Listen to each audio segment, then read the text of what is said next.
Blog Talk Radio.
And this is Real Combat Media Boxing Radio, episode 10, and this has gone fast. The Boxing Radio news show of www.realcombatmedia.com, where we bring you boxing and MMA news from around the globe. You can follow us on Twitter at Real Combat Media, that's at Real Combat Media, and you can also follow our Facebook fan page by typing in realcombatmedia.com, into your Facebook search bar. I'm John Campbell, your host from Manchester, England, once again. You can follow myself on Twitter at BoxingJohnUK, and you can also follow me on Facebook by typing in BoxingJohnUK. Now, I'm here with my host, Richard Solomon, all the way from Brooklyn, New York, the Boxing Prophet. How's it going, Prophet? Going great, John. Well, we've had some terrific fights over the past couple of weeks. Looking forward to a great show. And if anything, it's a reminder of why boxing is the sport of kings. We've just had 2 Fight of the Year candidates in a span of 3 weeks, and I'm really looking forward to talking about the week that was in professional boxing. Mm-hmm. Yep, I completely agree. We've had one of the best weekends of the year, arguably the best weekend of the year. We had 3 big nights of boxing. We had the British card with Tony Bellew, and then Derry Matthews, and then Thomas Starker as well on the undercard of that. We had the Monaco card, which featured the Super Monaco 4 Super Middleweight tournament, which was run by Edwin Rodriguez, and we also had the Rios Alvarado rematch. So, a real big packed weekend of boxing, guys. And as Richard said, boxing's not dead. It's not dead at all. It's one of the best sports in the world, and it keeps coming, churning out great fights every week. Now, if you'd like to appear on the show at any time, feel free to call 347-324-5998. Now, we have got a packed show for you. We're going to have James Kirkland shortly on the line to discuss what he looks at next in his previous career. We've also got Rick Glazer, who's going to come and speak to us about boxing, to generally discuss. We're going to speak to him about the Golden Boy HBO breakup and what he thinks about that, and we're going to talk to him about recent events in boxing also. We're going to be covering a lot of the fights from the weekend. We're going to be covering the Rios Alvarado rematch, talking about that. We're going to cover Tony Bellew and Isaac Chilemba. We're going to cover Gennady Golovkin, Nobuhiro Ishida, and we're also going to be looking forward for the WBO Super Featherweight title between Roman Rocky Martinez and the undefeated young up-and-comer Diego Magdaleno. But first, I'd like to bear with me while we play our advert. This is Real Combat Media Radio. Check us out at realcombatmedia.com. While you're there, check out the Feed the Poor link on the bottom of every article, and you can send a donation if you're interested. That is, once again, on the bottom of every article as well as on the top of the website. If you are an MMA, boxing, or fitness business and interested in sponsoring our website or radio podcast, send us an email. Advertising at realcombatmedia.com. Once again, that is advertising at realcombatmedia.com. Make sure to check out the Real Combat Media MMA and boxing store at the top of the menu at realcombatmedia.com. We carry a collection of products. We have the Cardio Mask, which is excellent for all fighters, endurance athletes, and serious fitness enthusiasts. Once you are in the Real Combat Media store, click on the banner on that page. We also carry Alpha Brain. Alpha Brain is a great and natural product which activates your brain's neurotransmitters and helps you think more clearly, which improves brain function. You can also purchase the world's healthiest plant protein, which comes from hemp. There are many other products online on the online store, and click on the On It banner at the Real Combat Media store, and you can purchase Alpha Brain and other health products. Use the discount code Real Combat Media, and you will receive 10% off at the checkout store on the On It. That is ONNIT on the banner at Real Combat Media store. Buckle up. Here we go. Let's get this show started.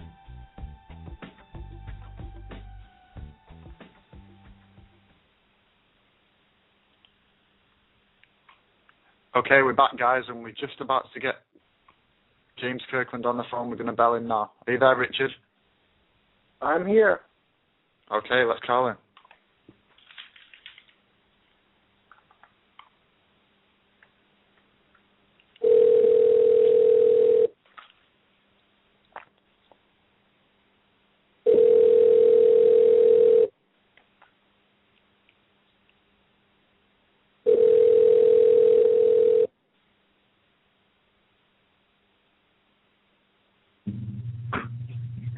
Hello.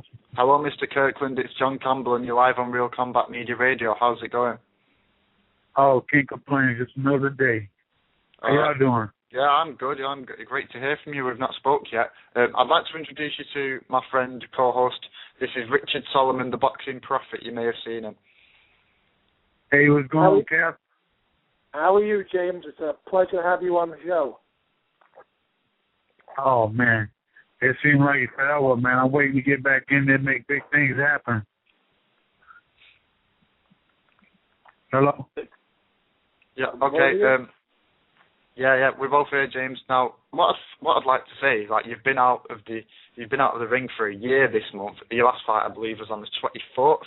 What have you been doing recently? Oh, man, I just basically been a lot of people's sparring partners, going down to the training camps and basically giving people the best sparring of their lives. So I've been working with a lot of people. They basically told me not to really give out any names of people I didn't work with because, I'm basically going to be using them for longevity-wise. So when I'm getting back in preparation for me to get ready to fight again, I'm going to still be using them as sparring partners.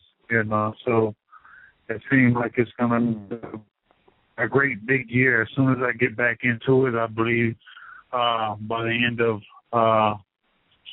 probably before the end of this year, I'll be back out there fighting again and making big things happen, Yeah, well, as you say, you don't want to disclose who you've been sparring with, but I've obviously got a few ideas in mind.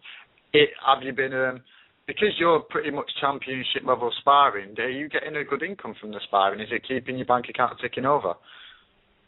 The crazy thing about it is, man, sparring is really how I get my ability to be who I am, to be the fighter that I am, because a sparring match is really a fight. Believe it or not, you do it every other day.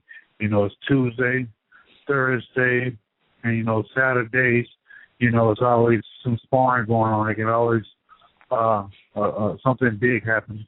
And it's in the sparring, So a lot of my sparring really don't last that long. I have 2 people, maybe 3 people that I work with that basically that they switch in and out, do 4 rounds, 4. So I really get, a lot of rounds in, and, it's just trying to keep myself busy and trying to keep myself motivated at the same time.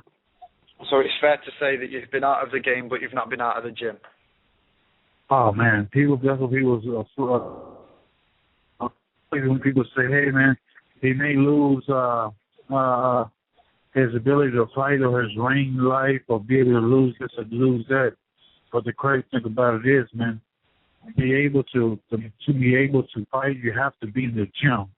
When you're doing the sparring and you're doing the work, it's like you're not out of fight competition. You're just out of the game for the meantime, but you're always ready and staying prepared, So I never have a problem of getting back in fight because, like I say, I've been doing this since I was 6 years old. So this is nothing new. It's just a major setback for a major comeback, one of those things.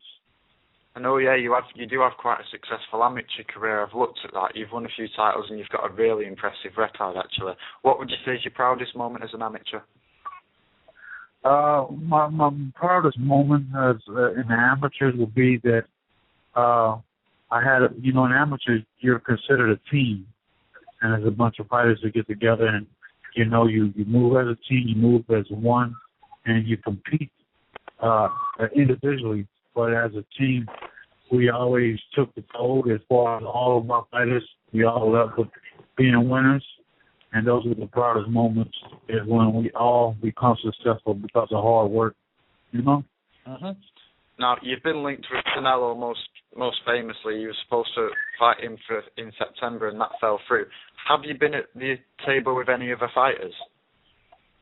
The crazy thing about it is I always have people that tell me that this fighter said that he will fight you. This fighter or that fighter said on the radio they will fight you, or they will do this or they'll do that. I never, ever, since I've been in the game with boxing, been afraid to fight somebody with two hands like me. I've always been the type of person, if the money's right, I'm willing to show the people what I can do.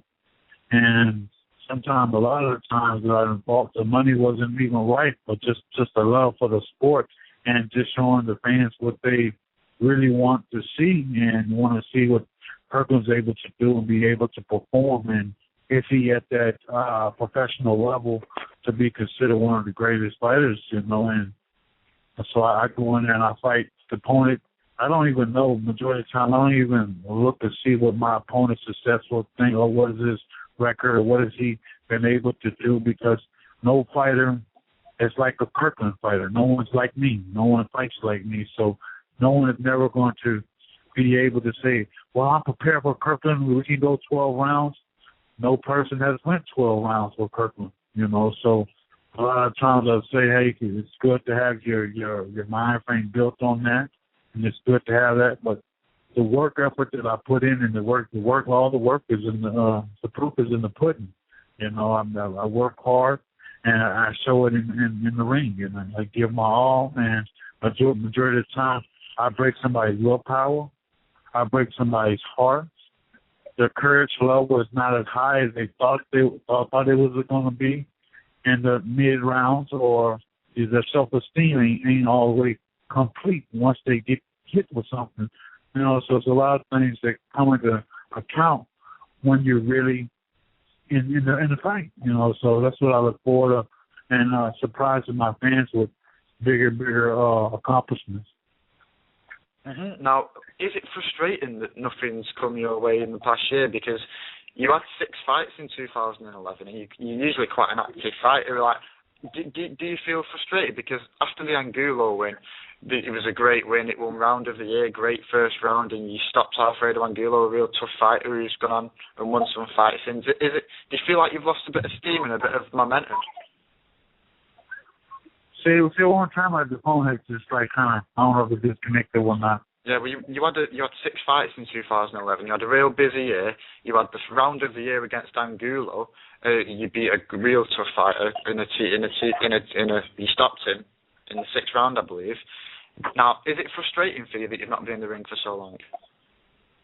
No, the crazy part about it, when they say a lot of fighters once they take a certain time off, they don't know about their courage level. They don't know about their ability to perform.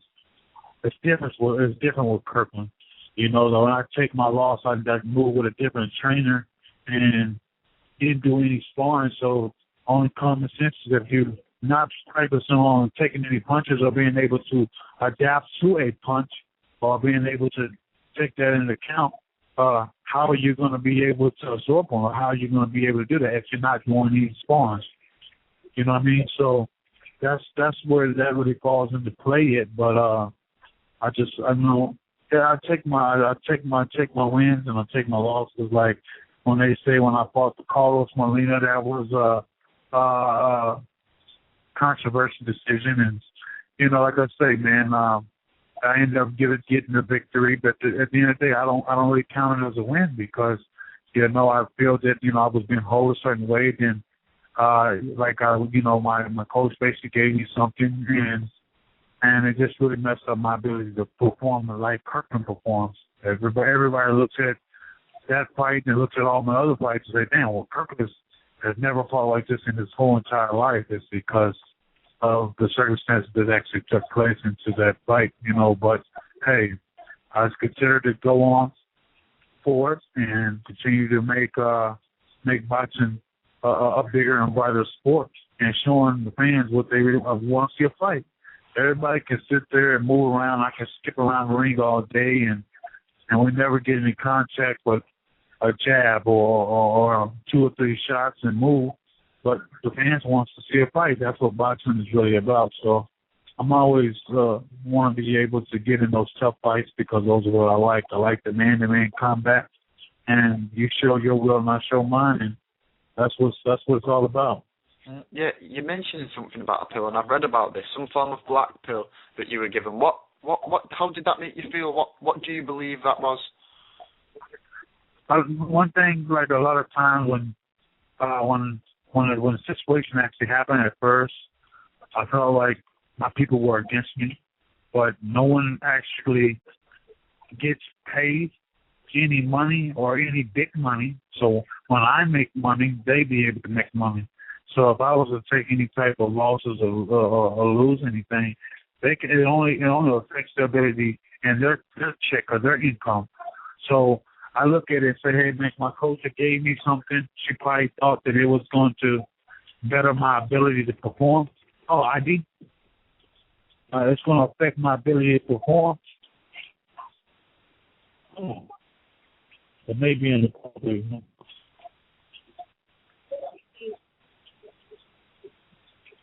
Hello, James. Are you there? Yeah, I'm here. I read my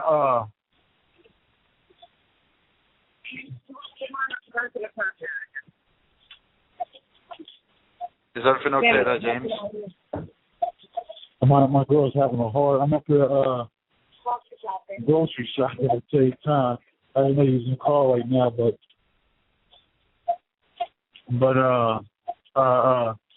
like I say, man, she basically gave me something, and I think it was just only to benefit and help me out in a fight.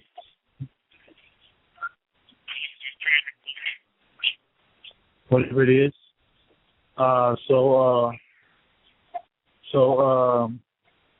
She basically gave me something that she probably thought was going to benefit me, but instead of having a positive reaction, it had a negative reaction. It only had a bad effect on me. And so, like I say, all my coach needs to do, really but truly, is take heat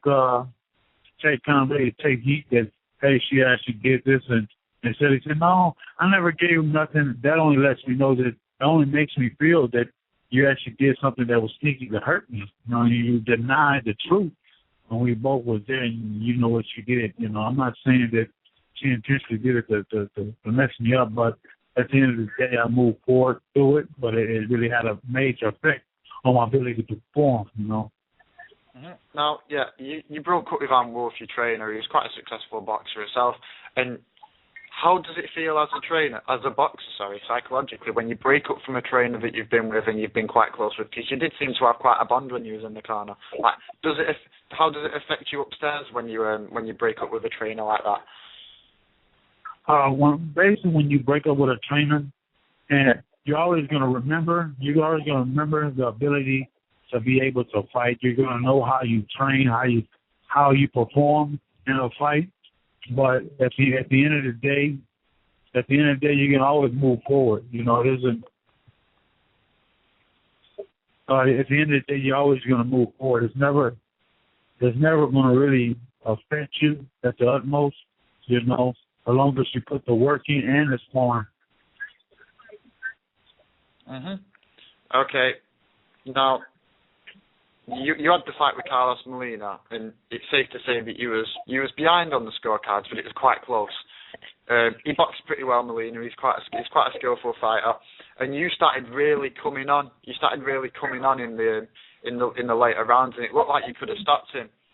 And of course, it was controversially stopped because someone ran in the ring, which isn't allowed. But strangely enough, the referee didn't stop it right away. He continued to count and then decided to stop it. And you seemed quite annoyed after the fight. Like, even though you'd won, you and your trainer Amul, you said, listen, I didn't want the fight to be stopped. Even if I win, lose or draw, I would have liked the fight to continue. So the true winner wins. Because when I have my opponent hurt or my opponent down, I know how to finish a fight. Every fight where my opponent has been hurt, I capitalize and I finish the fight. And I know how to take heat on that and how to take my opponent out. But now when the referee goes out and say, I was like, fuck, you know what I'm saying? Don't stop it. Let me finish the cat off. But at the end of the day, man, it happens. You know, the coach got in there. He knows the rules and regulations of boxing. He knows if his opponent is down. If his fighter is down, he knows by all means you can never enter the ring. You can't confuse or mess the referee up by jumping in the ring while the count's still going on. Mm-hmm. No, I thought.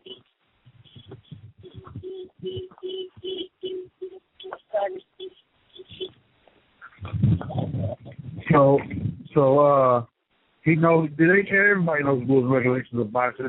That his coach made a poor decision, or he made a decision to say, "Hey, let me stop this. Let me stop the fight. Let me stop this from happening." And jump in the ring thinking that the fight may have been already over, or whatever it may have been. He still know it had 2 rounds still left. So why did he do what he did? You know, that's what the question everybody's asking. But you know, my job is to be the fighter. Mine not the referee for say who won or who didn't win, and you know, so the decision ended up happening. So now I look on towards better and bigger fighters and try to show the world that, hey, just because you look at the Carlos Molina or you look at the fight where I lost to Ashita, people want to think, you know, tonight they want to look at that and try to hold that against me. Cool. That's the Kirkland doesn't. Okay, so Kirkland doesn't so much necessarily worry about what the people say. I am a fighter. So to the heart. So now I'm not able to perform and always being shaken and be ready at all times. So now they say, Kirkland, who would you fight? You put him in a contract and you give me a number of the fight. I know the market value. I know the worth of the fighter, and I know what Kirkland's supposed to get, and he knows his worth. So I'm going to show all the fighters or show the fans, the people that love, the people that support me, and even the people that don't truly think I'm a champion. I want to put everybody, make everybody happy and wants to be able to see me be able to perform. You know me. I'm a fighter. Mm-hmm. Now, that sort of ruins my next question. I was going to ask you who you was interested in, but you seem to be willing to fight anybody. Is there a name that you'd like to fight? Because you've got Marty Yosin, you've got Trout Canelo, you've got Evers Landilari. You know, it's quite a decent division. Is there any names that you're particularly interested in? This is the only problem. Every name that you have said, I have looked at those persons, and as me, I never really watched boxing. And it's crazy to be a fighter. It's just that I've been boxing since I was 6 years old, and now I'm in a turn. My birthday already passed. I'm 28 now, 29. Mm-hmm. I'm 29 now. So now it goes in effect. It says I actually been in boxing 22 years or 23 years. I've been in boxing. So it's like watching boxing is not my main hobby. I love boxing. I do it every day and all day. So it's like it's nothing that's getting past me, but you always can learn from boxing. I'm always anxious to hear and be able to take any type of help, you know, that can help me or motivate me to get with my future. Uh-huh. So I make these moves and these steps and stuff to do that, you know. But I'll fight anybody in the 154. Now, presuming that you get a fight in the next few months and you can manage to, say, maybe get 2 fights this year, when are you looking to get a title shot? Do you think you'll be able to get a title shot this year, or do you think you'll have to wait till next year, for example? I believe that they may do it for next year, for sure, like at the beginning of next year and make that happen. Mm-hmm. Sounds good, yeah. And at any stage are you looking to move up to middleweight? Because you've got a few good middleweights. You've got Gennady Golovkin.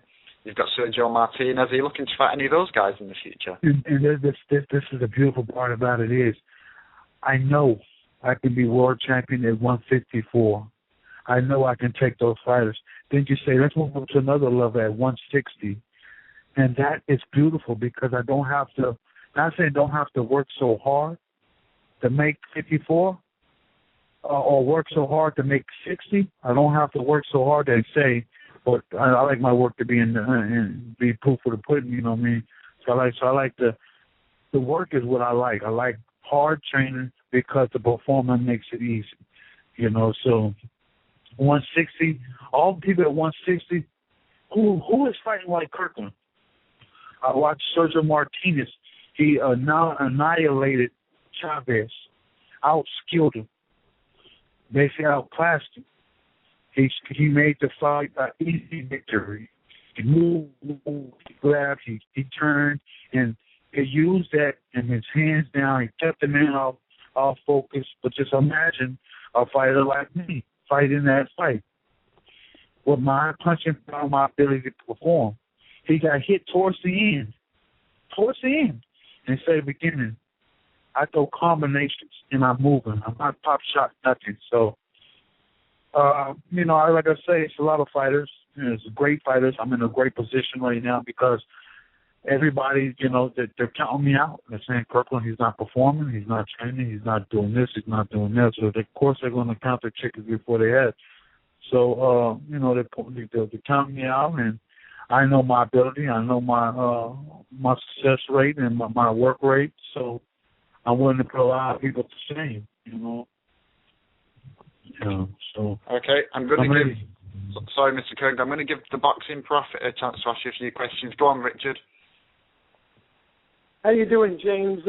John pretty much covered everything I wanted to ask. You had an enormously successful amateur career, 134 wins, 12 losses. You won the Silver Gloves Championship 4 years in a row, and it seemed like you had a pretty good shot to make the Olympic boxing team. Did it ever cross your mind that you were going to try and make the Olympic boxing team, or did you have it in the back of your mind, I got to turn pro as soon as possible?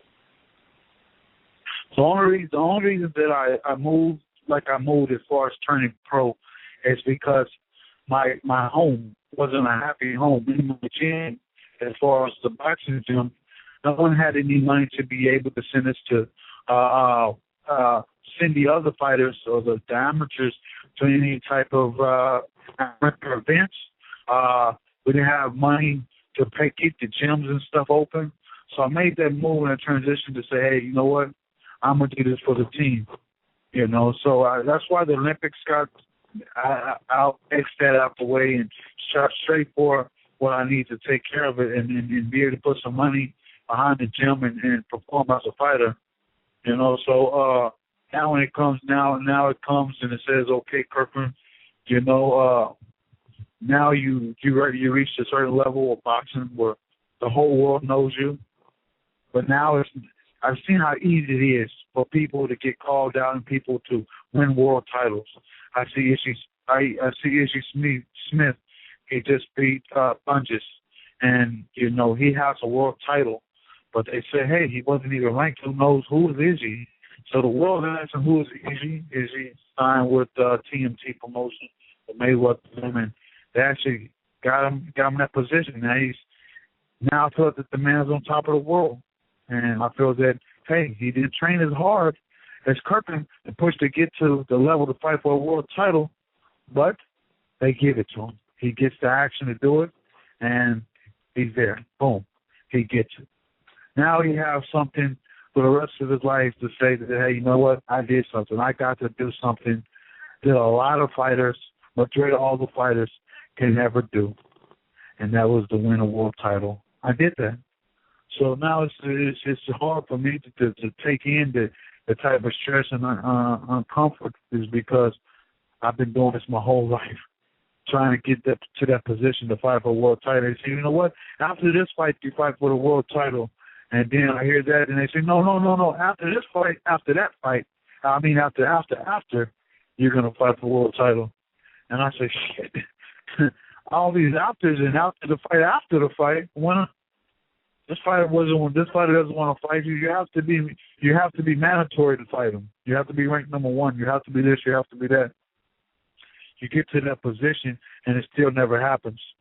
So it's like, what do I need to do to be able to prove myself or to show that I'm capable of winning a world title? I know the training work, what it takes, and as far as in the gym and ability to be able to perform to win a world title. I know what it takes. It takes more than hard work, and I'm willing to go through that to be able to prove myself. But it's just like, hey, Kirkland, you're not going to fight for one. But I failed to realize that once these people actually, step up and say, hey, Kirkland, you're going to fight him for the world title, I'm going to kick his ass. I'm not gonna win. I'm gonna beat him. Yeah. I'm going to beat him. It's a difference from an ass whooping and a beat. I'm gonna beat him.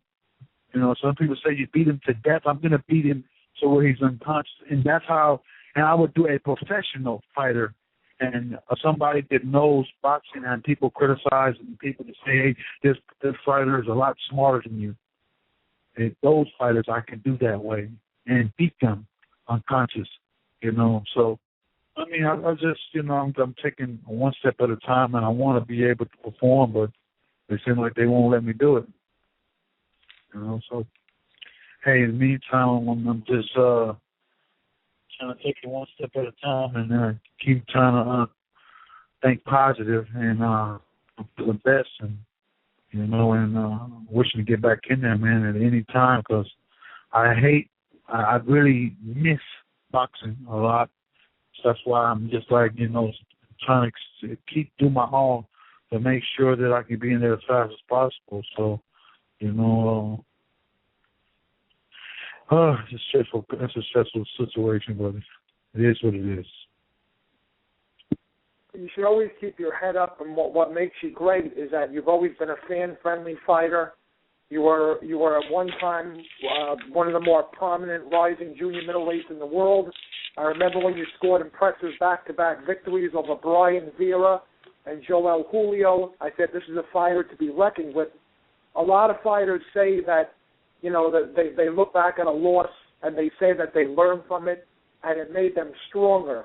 When you lost to Ishida via first-round TKO, it seemed that for whatever reason you were weak or maybe your heart wasn't into that fight, yet you came back 2 fights later, and in one of the fights of the year, you stopped Alfredo Angulo, and I remember that fight because a lot of people, that was probably your first fight where you actually went into the ring as an underdog. A lot of people said, oh, Ishida, who has no power at all, stopped James in the first round. What the heck is a beast like Angulo going to do to Kirkland? And to your credit, you got knocked down in the first round, yet you rose on your feet and you proceeded to knock Angulo down 3 times en route to a 6th-round TKO in what definitely is the best moment of your career. My question is, how does it feel, going into the ring as a big underdog rather than as a favorite? And did you learn anything from the Ishida loss? Did it motivate you going into that Angulo fight that, hey, I have to prove all my critics wrong?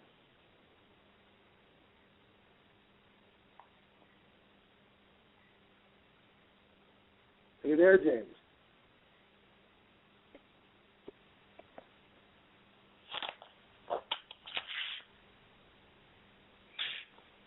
Have we got you, James? We've not got James. We've lost James Kirkland, everyone, but yeah, we got a good chance to speak to him. And he seems quite an honest, open guy, doesn't he, Richard?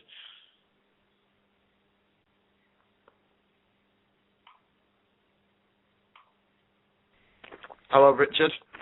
Yes, I'm here.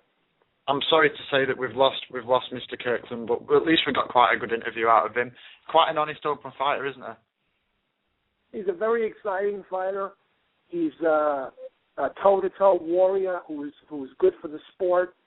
And hopefully one day soon he'll get his opportunity. I think if he puts 2 or 3 fights together this year, wins impressively, he's definitely due for a title shot. The fans like him, and he's just one of these guys who's a made-for-TV type of fighter who's just waiting for his shot at the title.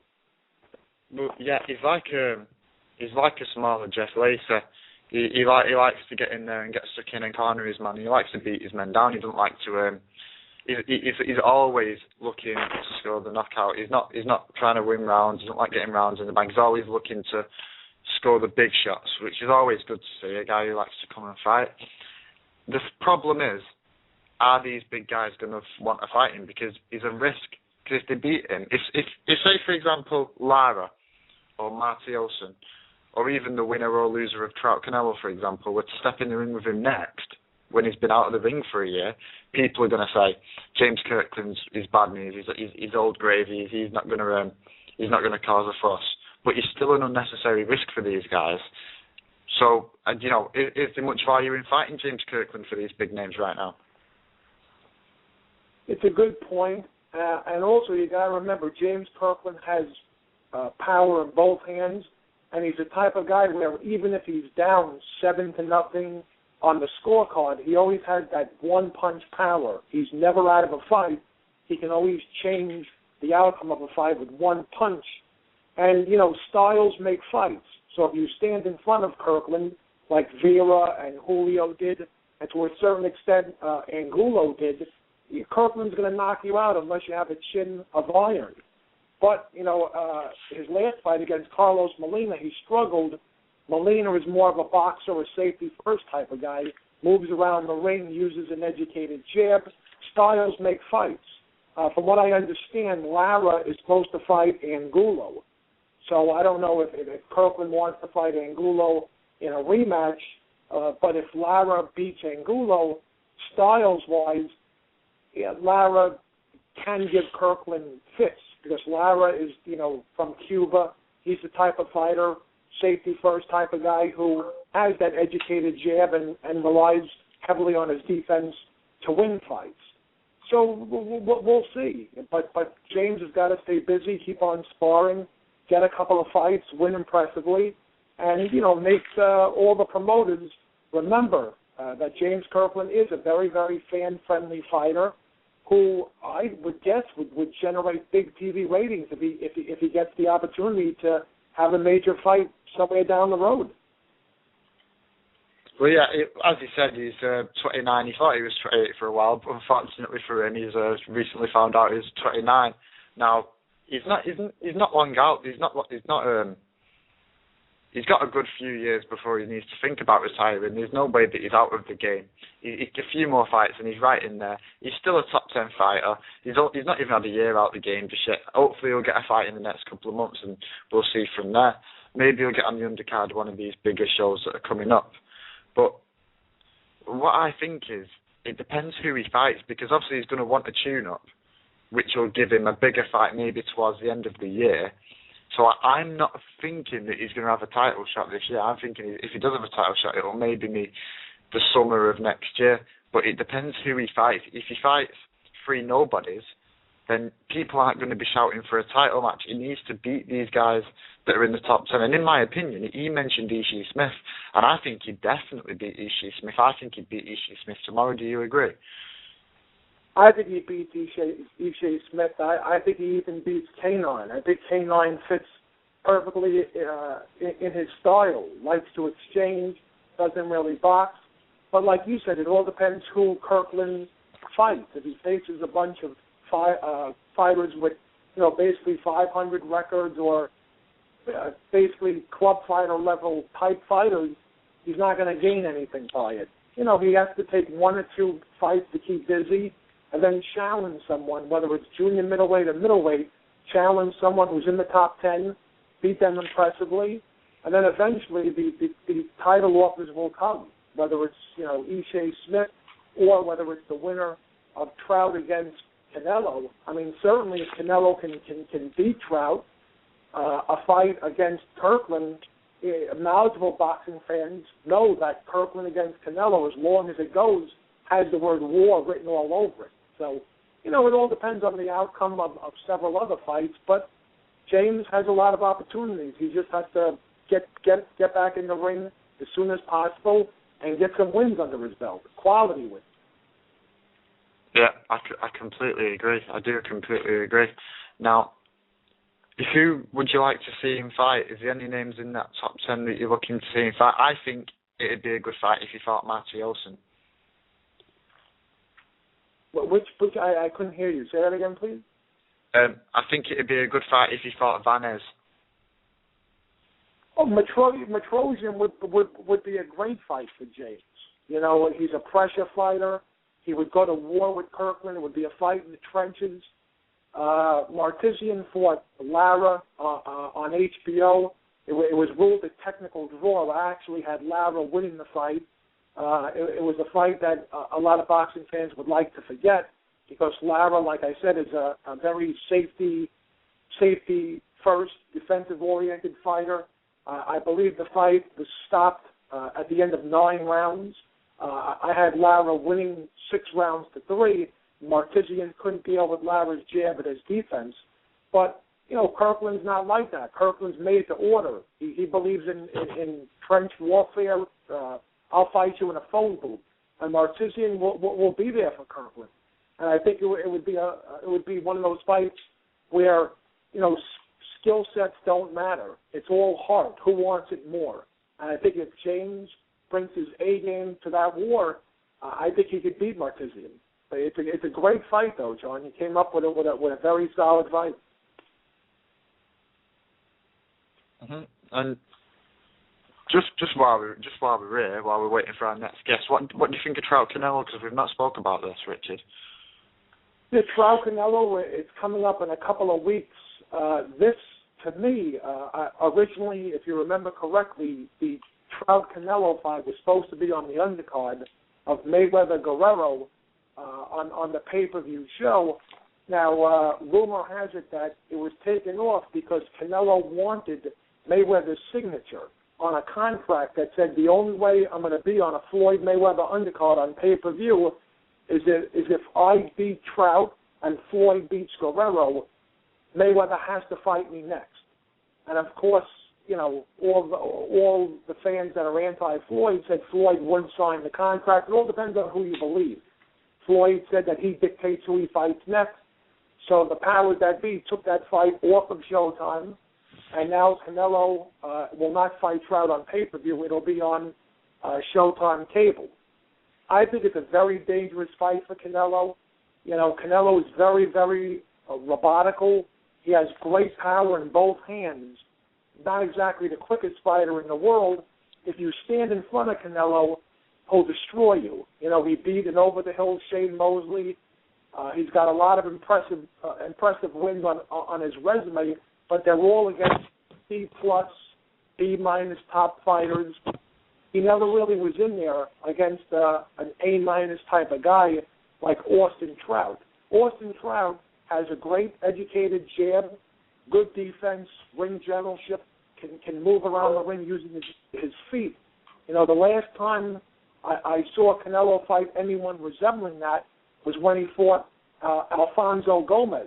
And even though he stopped Alfonso Gomez, there were moments during that fight where Gomez used his ring movement and his jab and made Canelo look a bit amateurish. Richard, I'm really sorry to jump in, but we have a great guest for you. One second, we have a guest host. Hello, Mr. Wallace. You're live on Real Combat Media Radio.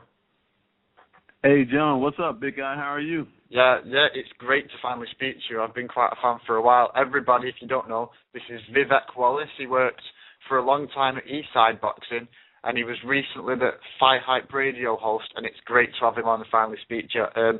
Let me introduce you to Mr. Wallace. Let me introduce you to Richard Solomon, the boxing prophet, which you may have spoke to.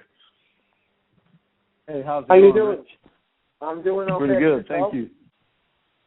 Can't complain. It's another day. It's a Monday. Another night to talk boxing. Can't beat that, right?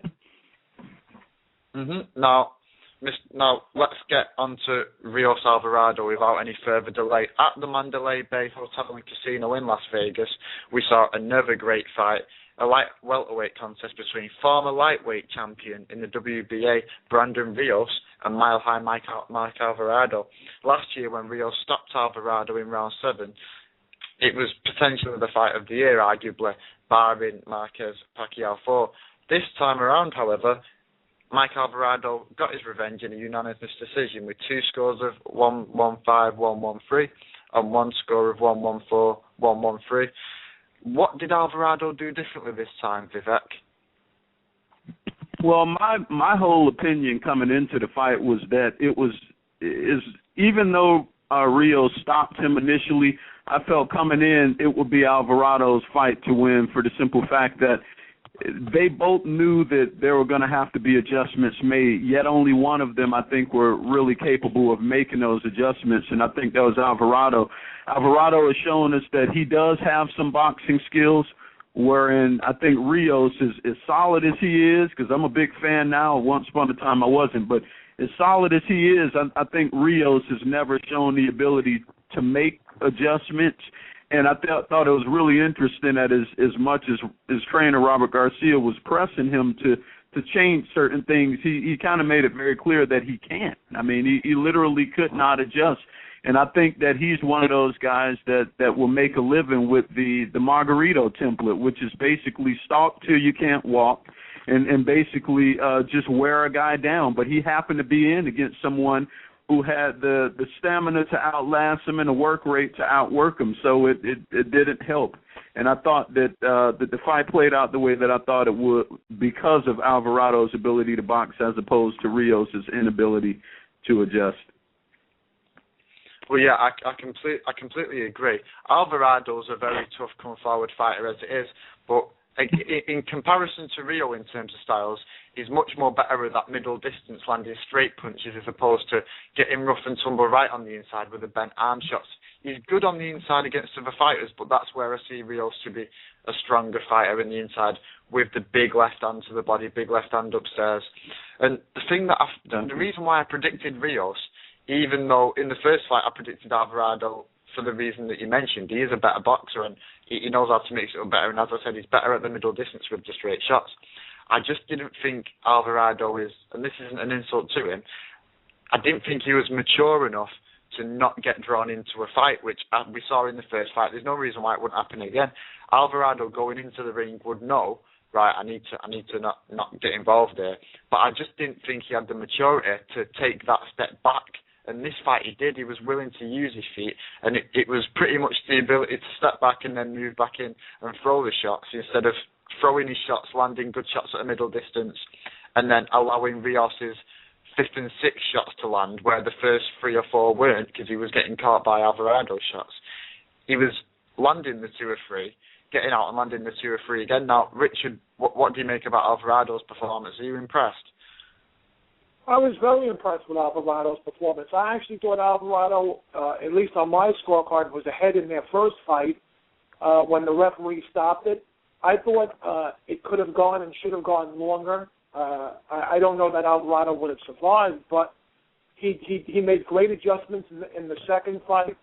He boxed beautifully. He slugged when he needed to. And Brandon Rios, people forget, Richie Aprile put on a boxing clinic, and Rios got a very, very controversial decision over Richie Aprile. I scored the fight 8 rounds to 4 for Aprile. I thought it was a horrific decision, and Brandon Rios is one of these fighters where there's no plan B. He's just going to stay there and trade punches with you. He's a warrior. He only knows how to fight one way, and Alvarado will slug with you, but he will also box with you. And what's really ironic about all of this is that Brandon Rios in the early rounds of the rematch against Alvarado had great success with the jab, was actually out-jabbing Alvarado, was going to Alvarado's body, and was actually winning the fight. He hurt Alvarado in the second round with a jab, and it looked like Rios was on his way to an early stoppage win. Then, for whatever reason, he abandoned the jab, he abandoned going to Alvarado's body, and Alvarado started using his foot movement, started throwing educated jabs, couldn't miss with the right hand, and sort of threw Rios off of his game plan. But I thought it was closer than a lot of boxing experts, Dan Raphael and HBO judge at ringside Harold Ledman both had it 116, 112, 8 rounds to 4. I actually had it 7 rounds to 5 for Alvarado on my scorecard. It was a well-deserved victory. But like I said, you say what you want about Alvarado making the adjustments and winning. I also thought that it was a case of Rios, not adjusting, not cutting off the ring as well as he did in the early rounds. The later rounds, he sort of followed Alvarado around the ring rather than cutting off the ring. I think Rios, at the end of the day, Rios didn't think that Alvarado had it in him to fight a disciplined boxing match. He probably thought to himself, Alvarado's a prideful guy. He's just going to stand in front of me and trade for as long as the fight goes.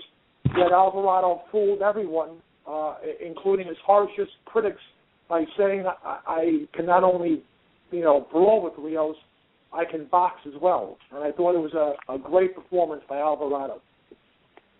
Mm-hmm. Yeah, and it is pretty much the change that Alvarado made as opposed to Rios doing anything wrong, in my opinion. The thing with Rios is, I was going to use the word lazy to describe his style, but it's far from lazy physically.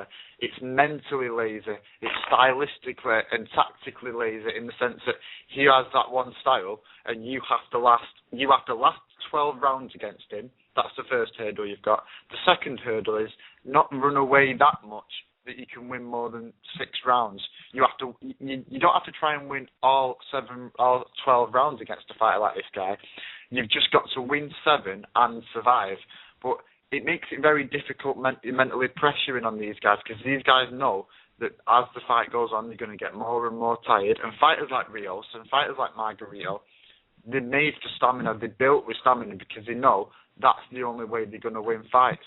And it makes for a great fight. And I gained Rios' respect after the first Alvarado fight. I also wasn't quite a big fan of him. But these one-dimensional fighters, they can go on, they can become world champions because the good fighters who are clearly more skillful can't last distance with them at the pace that these guys throw them at. And I don't know whether that's a slight on Rios or a compliment to Rios. It's just the way it goes. But there's definitely better fighters out there. Now, Mr. Wallace, how do you compare this fight to the Bradley fight? Do you think, does one stand out to you in terms of what you think is the better fight? Can I see you break down on that? Wow, that's really a tough question. Honestly, I wouldn't argue with the fight fan who picked either one. I mean, I think either one could be deemed better than the other. It was a lot of ebb and flow. I guess if I had to choose, I would probably lean Bradley Provatnikov, because I just think that one, it was so, the intensity in that one, not that this one lacked it, but I don't know. I'm still on the buzz from that one, and Rios Alvarado certainly didn't let down. But I think that between the 4 of them, you just have 4 incredible fighters. When we talk about tournaments and all of this kind of stuff, I wish like hell we could get some type of action going between the 4 of these guys. It's incredible, man. Honestly, you look at the talent in the sport now, and anyone that thinks that boxing is dead is sleeping under a rock, because I think there's more talent now. Yeah, far more talent now than I've seen in a long time, man. Well, that's the thing. People say boxing is dead, but you've got Trout Canelo, unification. You've got Kessler Froch, unification. You've got Redondo Donaire, unification. Last year, right at the end, you had Martinez, Chavez. You've got some great fights coming up, and you've got great fights that we've had recently. As you say, some of the best. We can't get everything we want, but we've seen some great fights, and we've got some great fights coming up. Now, you had quite strong views of this, Richard. You also agree with me and Vivek that Bradley was the better fight. What would you like to say on the air about this? Yeah, I think Bradley Provatnikov, to me, was so far the fight of the year. The biggest winner so far this year has been HBO. With Mayweather defecting to Showtime, all we kept hearing for the past couple of weeks was that HBO's on the decline, Showtime's the new network of champions, yet in the span of 3 weeks, we had 2 Fight of the Year candidates, both on HBO. I give it to Bradley Provodnikov only because very few times do I see a fight where there logically could have been 3 10-8 rounds in one fight. Let's not forget Bradley was knocked down in the first round, even though the referee ruled it wasn't a knockdown. You could have called it 10-8 only because Bradley was hurt. The second round, Bradley didn't go down, but I scored the 10-8 round. Bradley was out on his feet for at least a minute and a half, and if that doesn't dictate scoring a 10-8 round without an official knockdown, I don't know what does. And then in the 12th round, with about 30 seconds left in the fight, Provodnikov knocked Bradley down. It was a close fight. It was close on the scorecards. I scored the fight a draw. With the Alvarado-Rios fight, there was a lot of ebb and flow, but when the final bell rang, it was sort of anticlimactic, at least to me, because I thought Alvarado clearly won the fight. The last 3 or 4 rounds, he used a lot of foot movement, whereas Provodnikov and Bradley, they went to war, more so, I thought, than Alvarado-Rios. So, and the shock value of Provodnikov putting up such a good fight over Bradley. So many people thought it would be a mismatch. So that wasn't only a war, it was a fight that a lot of people thought would be boring on paper, and it turned out to be, obviously a candidate for Fight of the Year. But, Rios Alvarado in spurts was very, very violent, very, very entertaining fight. But I give the slight nod to Bradley Provodnikov as my Fight of the Year so far. Yeah. You stole the words completely out of my mouth there with regards to it being a surprise that Provodnikov provided such a competitive bout against a top 10 pound-for-pound fighter. I thought that the Bradley fight went above and beyond what was expected of it, whilst the Rios Alvarado fight, understandably so because it was such a great fight last year and it was arguably the best fight of the year, that it sort of didn't, because of Alvarado boxing correctly, like not taking away anything from him, it didn't go as well as we wanted it to, where Bradley and Provodnikov, because Provodnikov was game, not only was he game, he really troubled Bradley in parts, and because of Bradley's, I'm going to say stubbornness, because I can't find a better word at the moment, but his pride and his willingness to trade made it such a brilliant fight, which we wouldn't have expected it to do. Now this has been compared to Gatti Ward, and we probably will see a third fight, because they're both really tough, they're both willing to trade, but Alvarado is the Gatti of the two in the sense that he can box, and he can keep it at the long to mid-range, and he'll do very well doing it, but he's always got the mindset of willing to go into a brawl. This second fight, for me, is the third fight of Gatti Ward, because it was the worst fight of the three, in my opinion, because Gatti boxed more, and Gatti kept it at a distance more, and Gatti used his feet more, like he should have in the first two. But obviously in the first two he got drawn into it much more. So Alvarado has learned, or seemingly learned, more in the second fight than he has in the first. So if I was to ask you this, Vivek, firstly, do you agree with that breakdown of the comparison to Gatti Ward? Secondly, is the third fight going to be the same? Or is it possible that Alvarado could get a rush of blood in the third fight and it'll be another Gatti Ward sort of fight? To answer your initial question, I absolutely agree. I thought that was actually a very strong breakdown that you just presented there on the similarities between the fights relative to whether or not this third fight will be more or less the same, or like how I see this third fight playing out. I think it goes back to what I said a few minutes ago. I think really it's all going to come down to how much Robert Garcia can get Brandon Rios to change. And I think that's going to be really the issue, because I don't know that he can. And I think you have to remember, Alvarado will enter the fight this time with the confidence of knowing that he has the formula and the extra confidence of knowing that, you know, he was able to do it relatively easy. He only got in real trouble once or twice in that fight. Other than that, he might have got buzzed a little, but it wasn't nearly like the first fight where, I mean, there were several times you just thought that it was the end for him.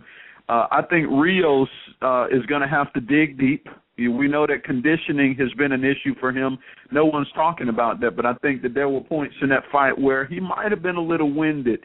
And, you know, I think if there is some underlying concerns now like there has been in the past, their best bet is probably to stick to the game plan rather than try to reinvent him and just really push conditioning and let him wear this guy down like he did the first time. Anything different, and I think we see Alvarado's hand raised at the end of the night again. Mm-hmm. Yeah, you're right. It is Alvarado's to lose, but it's very easy to lose when you're a fighter like Alvarado and you've got a guy like Brandon Rios. Because I can imagine it being a bit frustrating always having to take that step back with a guy walking forward when all you want to do is trade and show that you're just as much of a man as him. Now, I think we can finish on the Rios Alvarado. Now, Vivek, I've got a proposition for you. We're going to get... Sorry, 1 second. We're going to get Glazer. We're going to get Rick Glazer on the phone right away. Now, I know that you're otherwise engaged, but you're more than welcome to speak to Rick Glazer with us if you like. But if not, then we're going to have to let you go now. Yeah, I'm kind of cutting close for my own show, which will kick off in about an hour once you guys shut down. For those out there who haven't or didn't know about it, tonight I'll be airing actually my first live show of the Left Hook Lounge Radio. You can check that out on Blog Talk as well.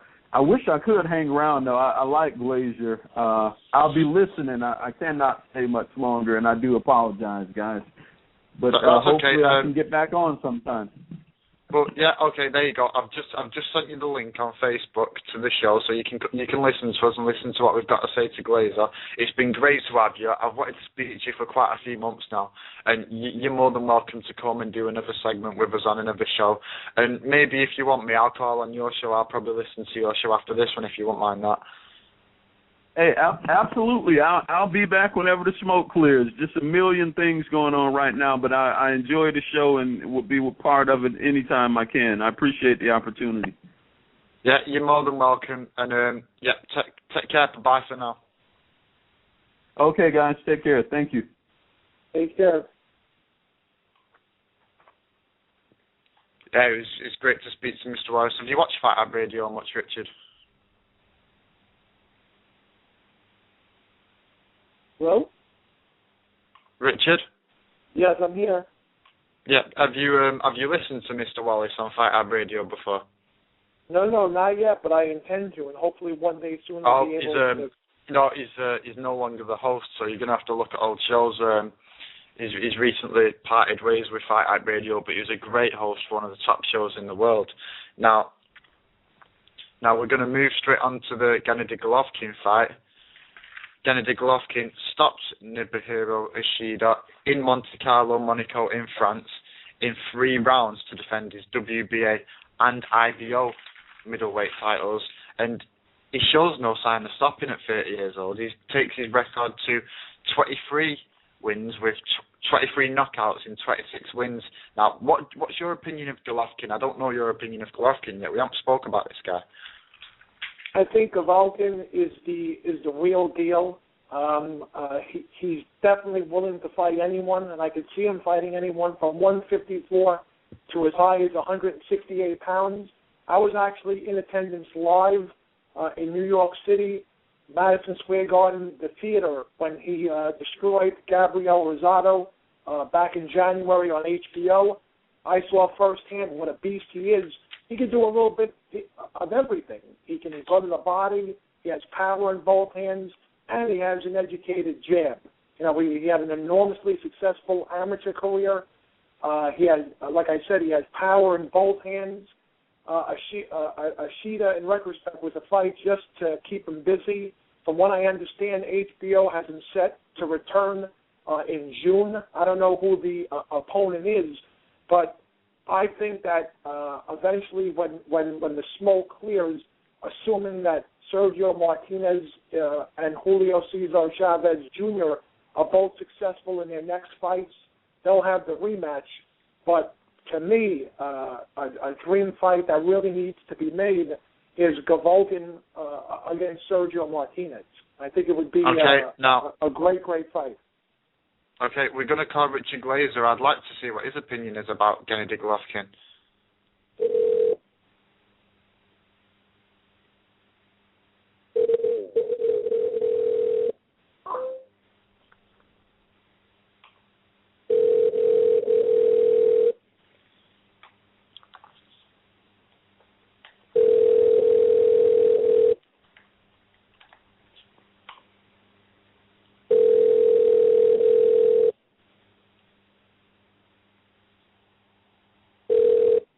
Okay, we couldn't get through to Rick right away. We're going to call him once more.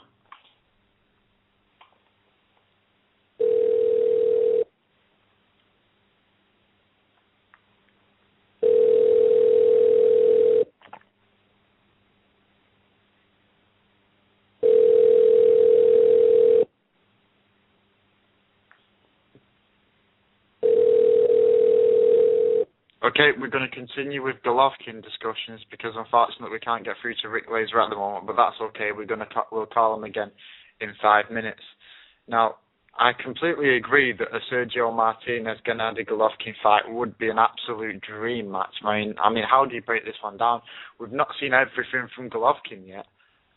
But then again, Sergio Martinez, on one hand, is a perfect style to get around Golovkin and get away for 12 rounds, but at the same time, Golovkin's such a skillful fighter coming forward that at some point Martinez is going to have to fight him. Golovkin's great at cutting down the ring and great at putting pressure on fighters, but then when under pressure, Martinez isn't the kind of guy to run away and hide. He'd love to do that. He's great at movement and he's one of the best in the world at it. But when he is in the corner, he's not a shy fighter. He don't mind trading punches, Martinez, and sometimes he can get a bit, he puts himself at risk more than he necessarily should. And against Golovkin, is that going to turn out well for him? And I don't even know. What do you think about a Sergio Martinez-Golovkin fight, Richard? I have no idea. Yeah, well, Golovkin needs to really put some solid wins. Sometimes people jump the gun when they're talking about a potential superstar, and sort of like we discussed on our last show, the same thing that we said about Adrian Broner applies to Golovkin. Both fighters seem like sky's the limit. They have a lot of potential. They both have championship belts, but they don't have that name on their resume that makes you say, wow, this guy is a potential Hall of Famer. And, they're making their way up slowly but surely. They both appear on their way to greatness. Golovkin beat Rosado. He beat Ishida. And the problem is sometimes when you score impressive knockouts and you have great records and you dominate your opposition, people are afraid to fight you.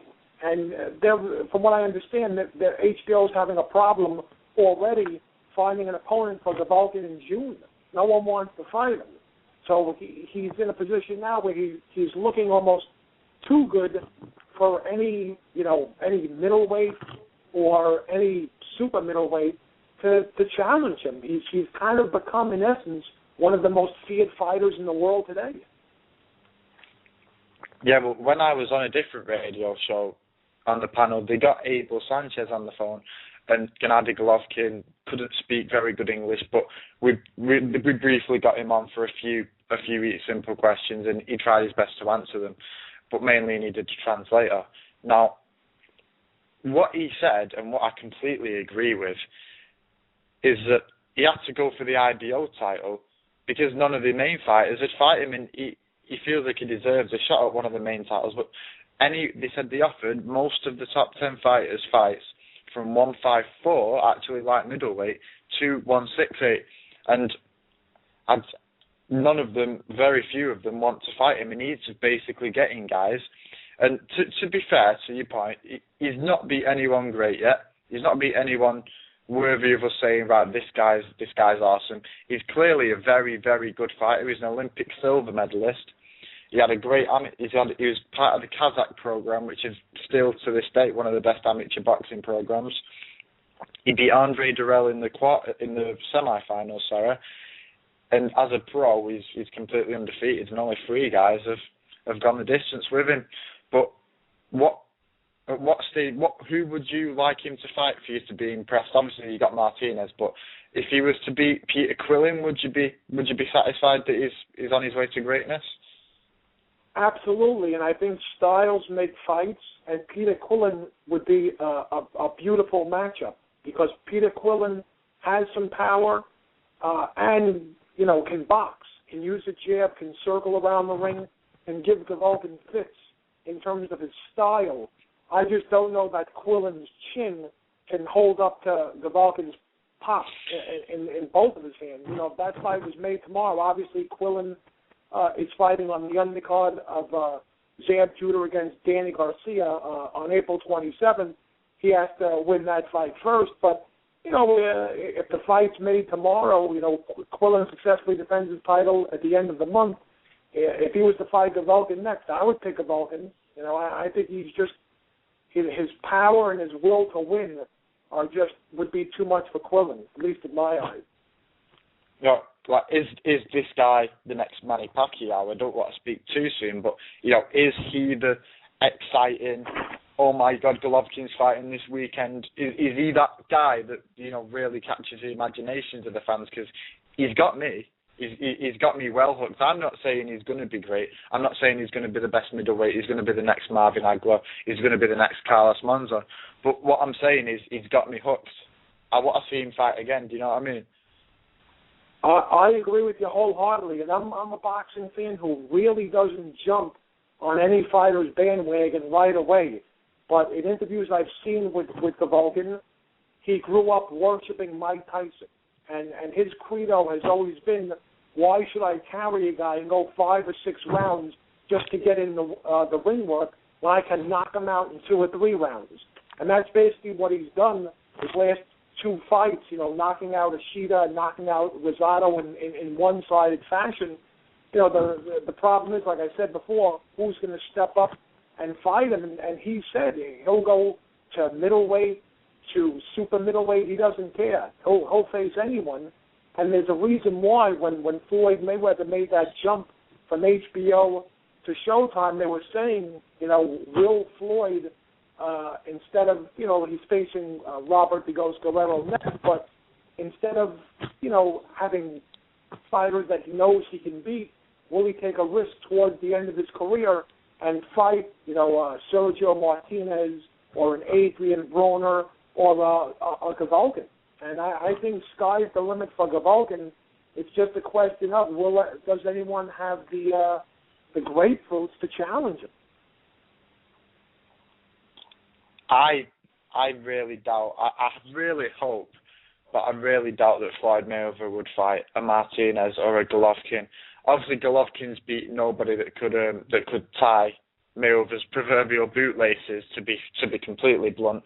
But I really think Golovkin's got a good style for Mayweather. I think Mayweather would win. He wins 9 times out of 10.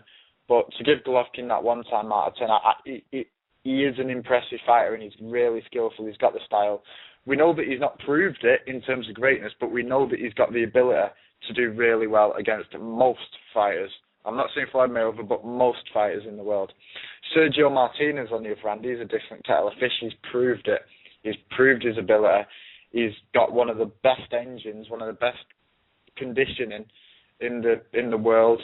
He's got, in terms of his footwork, I've never seen much like it. From a guy that fights at middleweight, I've not seen anything like it in terms of footwork. I think it's absolutely sensational to watch. And it's not running away footwork. It's lateral movement, constant lateral movement, can't pin him down, and then in, out. He's the offensive fighter, Sergio Martinez. He's not dancing around, flicking a jab and then moving around. Similar to the way Amir Khan does it, except I'd say Amir Khan's a little bit more direct with it. But he's such a brilliant fighter, and I love to watch Martinez. Who do you pick between Martinez and Mayweather? Sergio Martinez against who? Mayweather. How do you see that fight going? It would be a very interesting fight. I mean, I personally think Floyd would beat Sergio Martinez. I think he's too quick. The best way to beat a Floyd Mayweather Obviously, Floyd would have a huge edge with his hand speed, but the best way to negate Floyd's hand speed is by using an educated jab, like Oscar de la Hoya did in spots, like Zab Judah did in spots. And it would be interesting to see if Sergio Martinez would be able to deal with Floyd's defense and Floyd's hand speed. It's an interesting question, and Sergio Martinez has sort of gotten a pass. In interviews that HBO has done with him, you hear all the announcers say, well, he's too big to face Floyd Mayweather, and he's too small to face Andre Ward, so he really doesn't have any challengers. I think that's a little bit of a cop-out. I could see Andre Ward maybe going down to 160 and fighting Sergio Martinez if the money was there. And, I don't think you'll ever see Floyd against Martinez because Floyd wants to protect his undefeated record. And I think it's a huge, huge risk in fighting Martinez. But if the fight happens, it could really enhance Floyd's legacy. Let's not forget Sergio Martinez. Yes, he's a well-conditioned athlete, and he has great resilience, but he's no spring chicken either. He's in his late 30s, just like Floyd. He's not exactly in the prime of his career. I think it would be a great, great fight. At the end of the day, I still think Floyd edges him out in a very, very competitive fight. But, it's a fight that I don't think will happen anytime soon, unfortunately. You're right. It is very unfortunate. And before we get too off topic, I'm going to play the advert, so I'll be back in a minute, guys. This is Real Combat Media Radio. Check us out at realcombatmedia.com. While you're there, check out the Feed the Poor link on the bottom of every article, and you can send a donation if you're interested. That is, once again, on the bottom of every article as well as on the top of the website. If you are an MMA, boxing, or fitness business and interested in sponsoring our website or radio podcast, send us an email. Advertising at realcombatmedia.com. Once again, that is advertising at realcombatmedia.com. Make sure to check out the Real Combat Media MMA and boxing store at the top of the menu at realcombatmedia.com. We carry a collection of products. We have the Cardio Mask, which is excellent for all fighters, endurance athletes, and serious fitness enthusiasts. Once you are in the Real Combat Media store, click on the banner on that page. We also carry Alpha Brain. Alpha Brain is a great and natural product which activates your brain's neurotransmitters and helps you think more clearly, which improves brain function. You can also purchase the world's healthiest plant protein, which comes from hemp. There are many other products online on the online store, and click on the On It banner at the Real Combat Media store, and you can purchase Alpha Brain and other health products. Use the discount code Real Combat Media, and you will receive 10% off at the checkout store on the On It. That is ONNIT on the banner at Real Combat Media store. Buckle up. Here we go. Let's get this show started.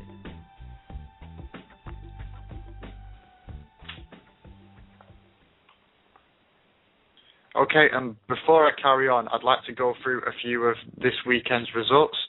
Richard, are you there? I'm here. Okay, in Sinaloa, Mexico, the IBF strawweight champion changed hands once again for the third or fourth time in the past couple of years. Mario Rodriguez was beaten on decision by Katsunari Takayama. In Monte Carlo, Monaco, on the Golovkin undercard, of course, there was a four-man super middleweight competition which the favourite, Edwin Rodriguez, won, extending his undefeated title. No doubt he'll receive a title shot this year or next. Derry Matthews in the UK on the Tony Bellew undercard fought another great fight with Anthony Carolla, which ended in a very, very close draw for the Commonwealth Lightweight Championship. I think we're going to get a trilogy between them two, possibly. Rocky Fielding beat Wayne Reed to defend his British super middleweight title. Amit Chistar Yafai was also on the bill, and also the Team GB captain for the 2012 Olympics in London was also Tom Starker was also on the card and won his second professional fight. Also in Hannibal, Missouri, USA, Andy Utterbach beats Gary Gulp. Hector Munoz was beaten by Bernardo Gareca in Albuquerque, New Mexico. I apologize. On the Brandon Rios undercard, Brady Prescott, the former beater of Amir Khan, was beaten by the undefeated Terence Crawford. Also, Miguel Berchelt beat Carlos Claudio in a one-round TKO.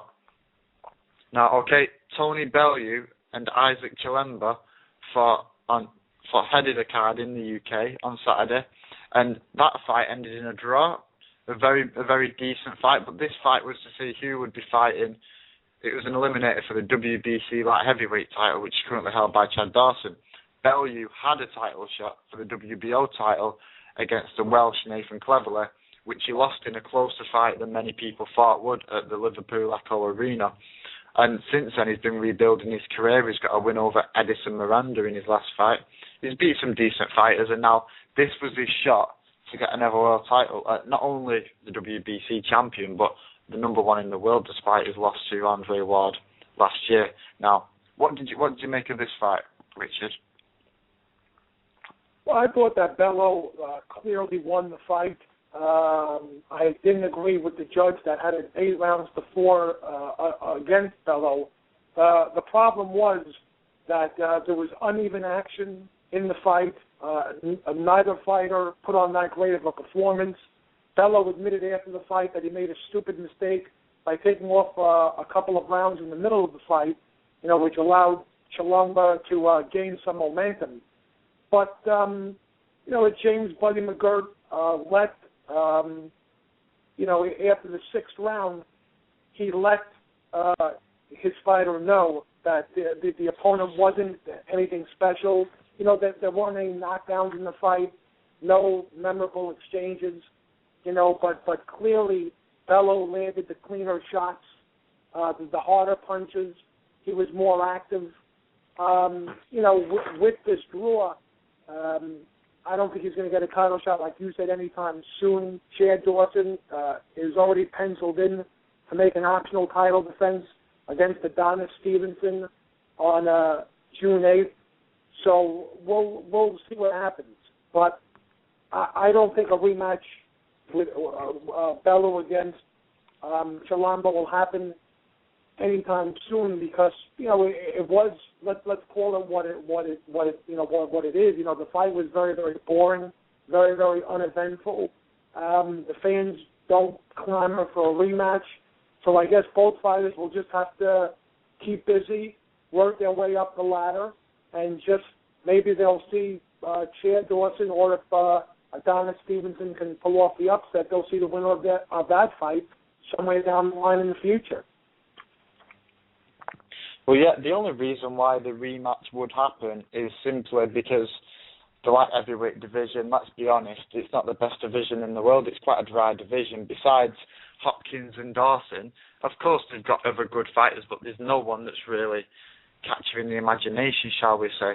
And that's partly the reason why you've got the likes of Adonis Stevenson looking to fight Chad Dawson, because the division below is a brilliant division, and there's many people that you'd say are ahead of Stevenson in the line, so to speak. There's quite a lot of fighters there that are on par with Stevenson, but if Stevenson was to move up to light heavyweight, he's automatically getting mentioned for a world title shot, which is quite interesting if you think about it.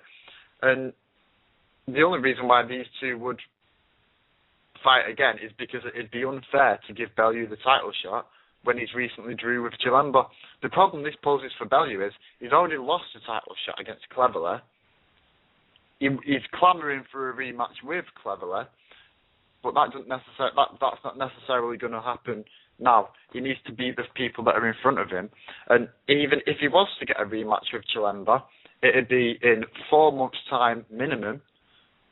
And then he's probably looking at early next year if he's going to get a fight with Dawson. And a lot can change in boxing in a year.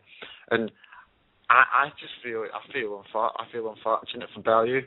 I feel that maybe he deserves another title shot. But you need to earn the title shot to come and play. You gotta go on the roundabout, so to speak. You've lost one bite of the cherry. To get your second bite of the cherry, you've got to beat who's in front of you. And I'm not saying anything bad about Chilemba. But if he is to be a world champion, these are the people that he needs to beat, because these are the people who are going to be challenging him when he's got the belt. Now, do you see either of these becoming a world champion anytime soon? Well, like you said, the light heavyweight division is going through a stretch now where there really aren't any great fighters. Bernard Hopkins is up there in years, but he exposed Tavares Cloud. And Chad Dawson was destroyed by Andre Ward. So, and Chad Dawson already fought Bernard Hopkins twice. So there's really no action going on in that division. You know, I feel bad for Bellew also because, like you said, he lost a very disputed majority decision to Nathan Cleverly. And so it's just a question of both guys staying busy and waiting for their shot at an opportunity. You know, I don't know if Chad Dawson has all the talent in the world physically, but mentally sometimes he shuts down during big spots in a fight. If Adonis Stevenson can impose his will on Chad Dawson, anything's possible. We could see a little bit of an upset. At least in my mind, it would be an upset. And then Bellew or Chalamba would get their title shot quicker. But anything's possible in boxing. I just, based on what I was told, and you know the moment of the fight that I saw, there was a lot of holding going on, a lot of uneven action. You know, even James Buddy McGirt, who was in the Chalamba corner, was chilling him out after the sixth round, telling him he has to stay busy. And it's just like I said, I don't see a rematch happening, but anything's possible in boxing. We'll see. Yeah, would the best fight for Bellew be a rematch with Nathan Cleverly? Because if he fights Dawson, then first and foremost, he's most likely going to get beat. Second of all, it's not going to be a great fight, to be honest. He had a great fight with Nathan Cleverly at the Echo Arena, and that was a great night in British boxing. That was a great domestic fight, because it was quite a surprise that it would be as competitive as it was. And it was quite a surprise that it would be as much of a good fight it was. It was really one of them surprises, like Bradley Provodnikov was. Now, is this the fight that he's looking to do? Because he's much better than he was when he fought Nathan Cleverly, and he's got much more of a chance of beating Nathan Cleverly. Is this what you'd be looking for if you was Bellew? Yeah, if I was Bellew, I would try and lure Nathan Cleverly into a rematch. But you can't sit around. You have to stay active and stay fresh.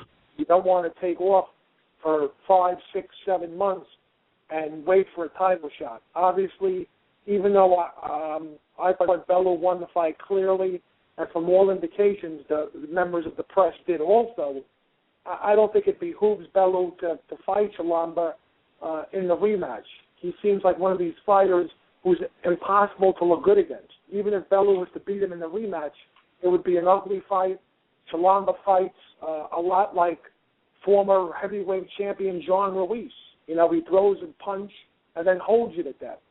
So Bellew should maybe fight a top 20, top 15 guy in the division, stay busy, put together some victories, and then maybe challenge Nathan Cleverly to a rematch. Or, you know, who knows? Stevenson can beat Chad Dawson, and then it would make it easier for him, I think, to get the title shot. I think Stevenson fights him before Chad Dawson fights him. Okay, we're gonna try once more to get Glazer on the line. Be great if we can get him on. Hopefully, we unfortunately couldn't get through to him if you've just tuned in.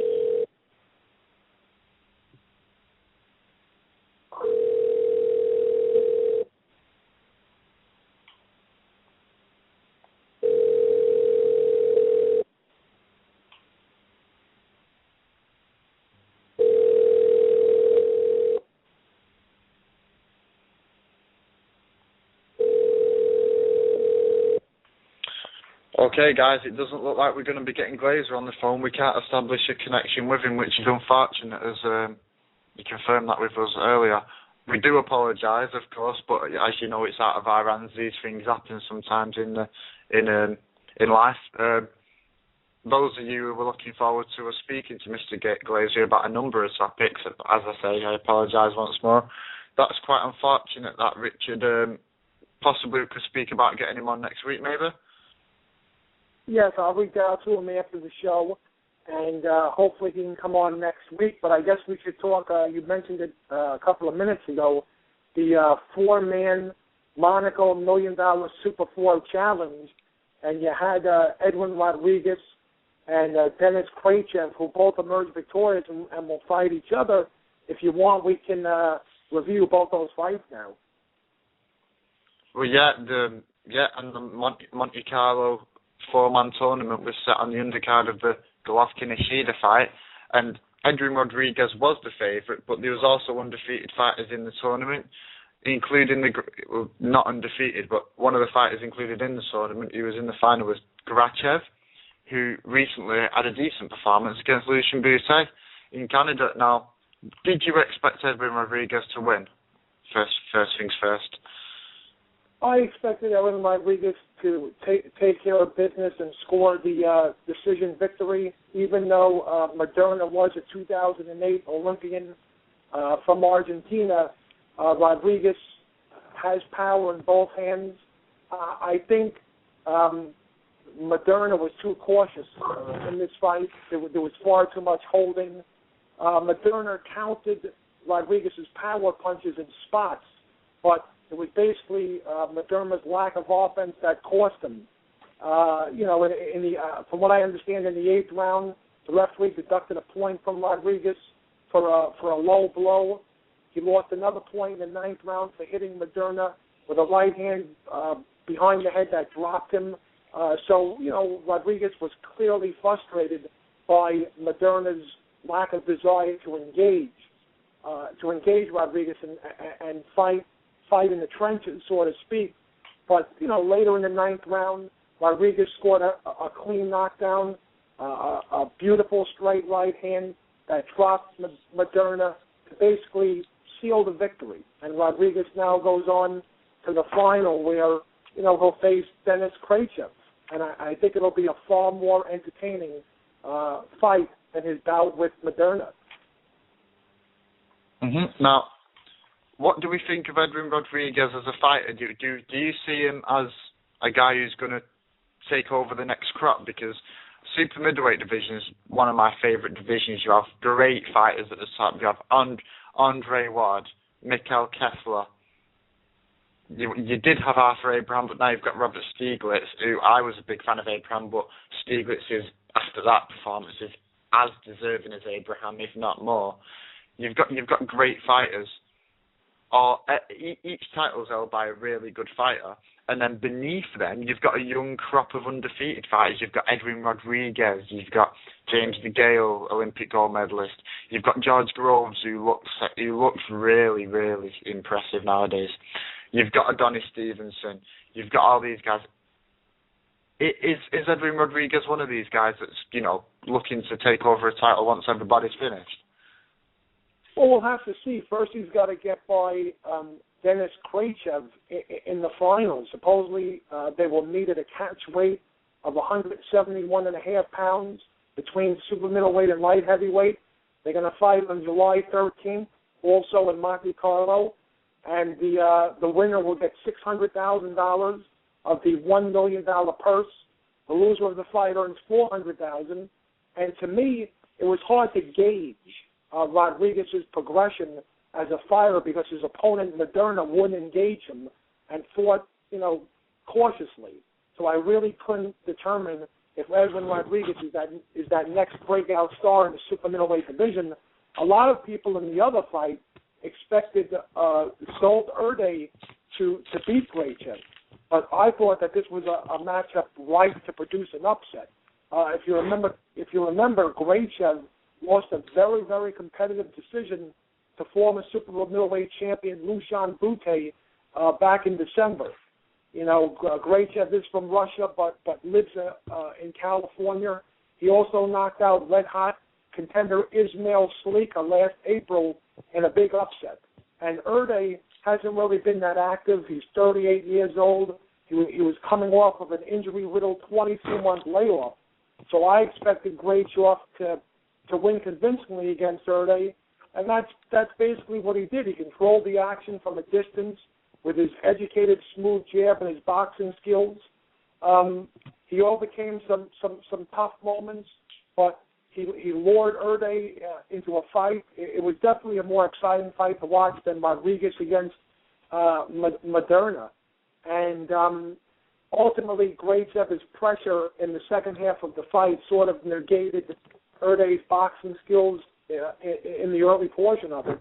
And now, if you ask me who's going to win, Edwin Rodriguez or Grachiev in the finals, even though Rodriguez is younger, I would make it a 50-50 fight. And if you put a gun to my head and said you have to pick a winner, I might pick Grachiev in a little bit of an upset over Rodriguez.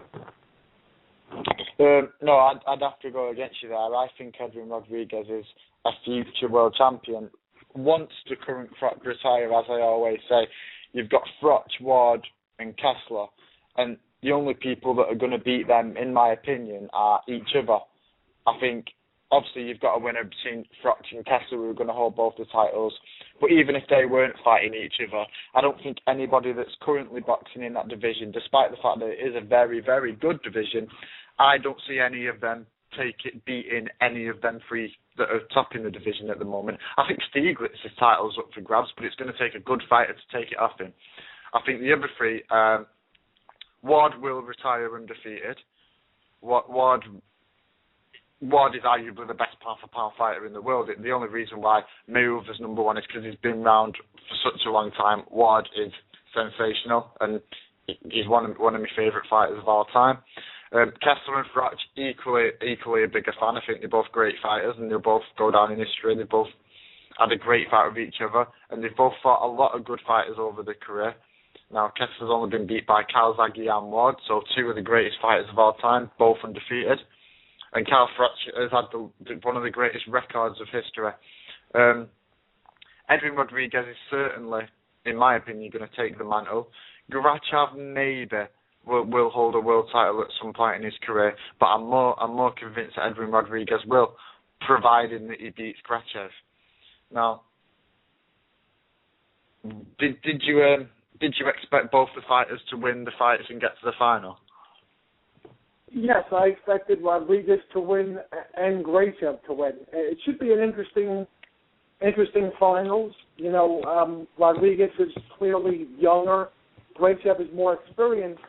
It'll be interesting. Like I said, I couldn't really tell whether or not I couldn't assess Edwin Rodriguez's skills during the fight because Moderna fought an ugly fight, held a lot, whereas at least Grachiev against Erde was in there with a seasoned professional, a guy who was a former world champion and who came to win the fight. It's different when you're in there against a fighter who clearly wants to win as opposed to a fighter who's just trying to survive. And unfortunately for Rodriguez, he was in there against a guy who just wanted to hold and had no desire to win, whereas Grachiev was in there against a live body, Erde, former champion who really wanted to win. Basically, what you said, just making some other points, Andre Ward, for all intents and purposes, cleaned out the super middleweight division when he won the Super 6 tournament. There's no one really left for him to face at 168. He's saying, on social media that he'll drop down to 160 to face Mayweather. I doubt that'll ever happen. I doubt that you'll ever see him against Sergio Martinez either. So for all intent and purposes, Andre Ward will be a light heavyweight for the rest of his professional career unless someone challenges him to a catchweight. I never was the biggest Miguel Kessler fan. Andre Ward in the first fight of the Super 6 tournament sort of exposed Miguel Kessler. If you stand in front of Kessler, he's a above average guy who will go to war with you and take away your heart. But if you show Miguel Kessler lateral movement and an educated jab, he sort of, becomes befuddled by that. And I think that in their first fight, Carl Froch, you fought the wrong game plan against Kessler. But he needed to because he knew the fight was in Denmark. He knew that if he boxed against Kessler, the judges weren't going to give him the decision anyway, so he didn't use his jab. He went to war with Kessler. It was undoubtedly the best fight of the Super 6 tournament.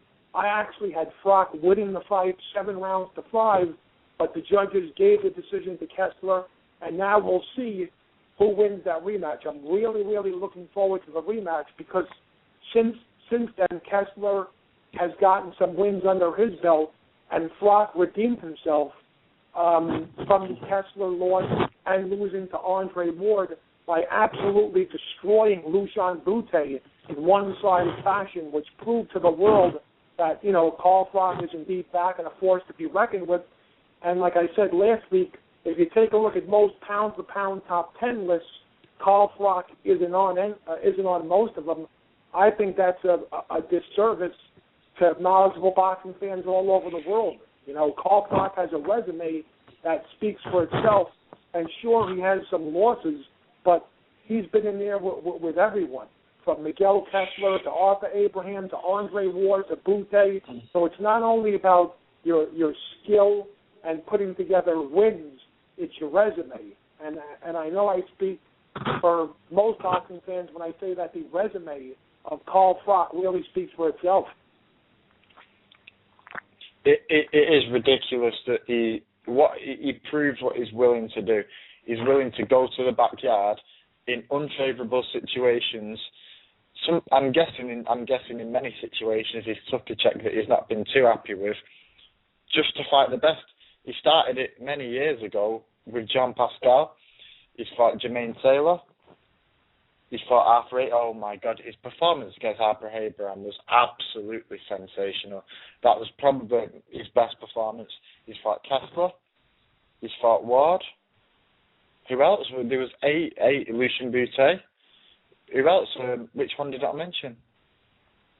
He fought Jermaine. He fought Jermaine Taylor, Jean Pascal, Arthur Abraham, Kessler, Andre Ward, Abraham. and this is all consecutively without taking a tune-up fight. I mean, here's a guy who, when you look at it, has fought 7 or 8 consecutive fights against world class, who was ranked universally in the top 10.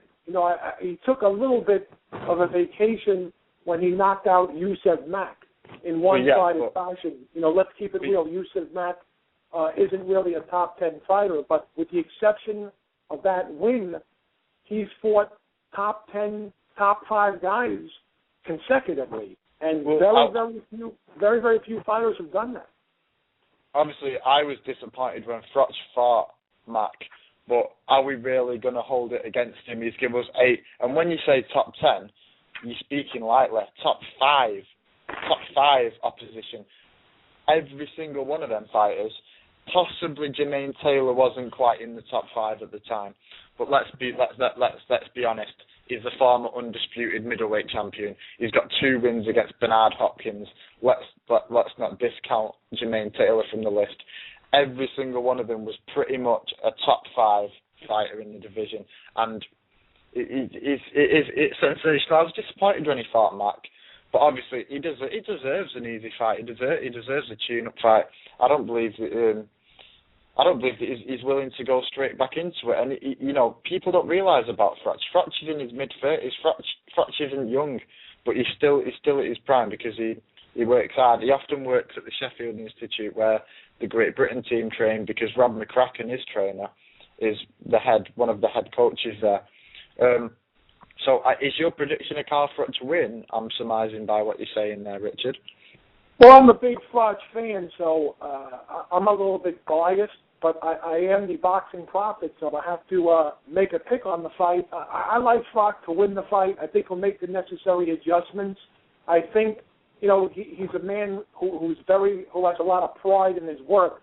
I think you'll see more boxing than slugging, but if need be, he'll basically do to Kessler what Alvarado did to Rios. He'll brawl in spots when he needs to brawl to get, to get Kessler's respect, but he'll also use his educated jab.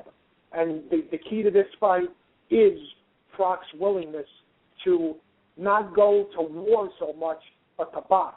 Use the educated jab, use your foot movement fight the unorthodox style, and just basically put on a boxing show against Kessler. But, you know, he has a lot of pride. Like Alvarado, he's a very prideful guy, and Kessler will lure him into a street fight. That doubleheader intrigues me, because on that same card you have Jean Pascal against Boutte. Boutte obviously moving up in weight to 175 against Pascal. It's a great doubleheader on HBO at the end of May.